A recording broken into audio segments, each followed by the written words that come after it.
Kerusuhan Nepal yang menghancurkan sendi ekonomi dan infrastruktur pemerintahan, membuat sejumlah pihak khawatir akan berdampak ke Indonesia.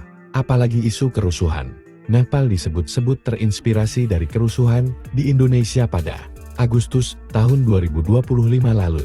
Menyikapi ini Presiden Prabowo Subianto menegaskan komitmen menjaga supremasi sipil saat merespons pertanyaan mengenai isu darurat militer dari Gerakan Nurani Bangsa GNB dalam pertemuan di Istana Kepresidenan di Jakarta, Kamis 11 September.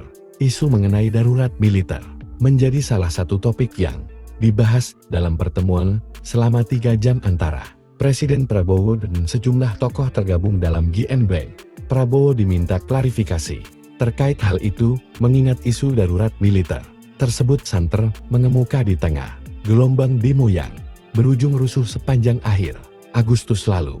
Itu salah satu poin yang kami sampaikan terkait isu darurat militer, bahwa supremasi sipil harus ditegakkan, dan Presiden berkali-kali menyatakan bahwa komitmennya untuk itu, bahwa Presiden berkomitmen untuk menegakkan supremasi sipil, kata Lukman Hakim Saifuddin, anggota GNB yang juga mantan Menteri Agama ditemui di Istana Kepresidenan setelah pertemuan GNB dengan Presiden Prabowo, Kamis 11 September malam. Ia mengajak masyarakat untuk melihat langsung komitmen dan janji Presiden untuk terus menjaga supremasi sipil. Kita lihat saja ke depan seperti apa. Mudah-mudahan apa yang beliau sampaikan, yang beliau janjikan itu terrealisasikan dalam tataran implementasi, katanya.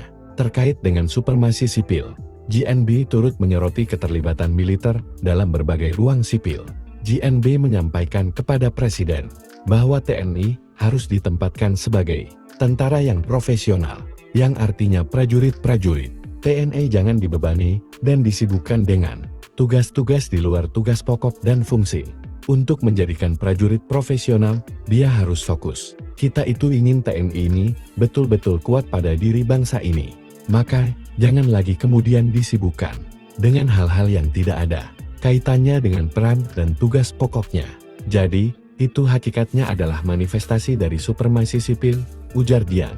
Gerakan Nurani Bangsa juga meminta Presiden Prabowo segera membentuk komisi untuk reformasi Polri dan membentuk komisi investigasi yang secara independen menyelidiki rangkaian kerusuhan pada Agustus tahun 2025.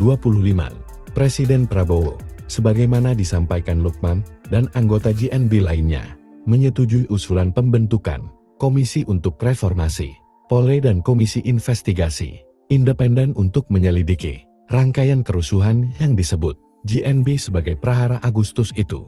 Gerakan Nurani Bangsa yang diterima Presiden di Istana Kepresidenan tersebut terdiri atas Sinta Nuriyah Abdurrahman Wahid, Romo Frans Magnis Susino SJ, Prof. M. Quraish Shihab, KH Ahmad Mustafa Bisri, Engger Ignatius Kardinal Suharyo, Omi Komariah Nur Cholis Majid, lalu Prof. Dr. Amin Abdullah, Miku Panyavaro Mahatera, Alisa Ki Wahid, Lukman Hakim Saifuddin, Karlina Rohima Supele, Pendeta Jeki Manuputi, Pendeta Gomar Gultom, Romo Asetio Wibowo SJ, Eri Riana Harja Pamekas, Ari Seda, Laut Muosyarif, Makarim Wibisono, Komarudin Hidayat, dan Slamet Praharjo.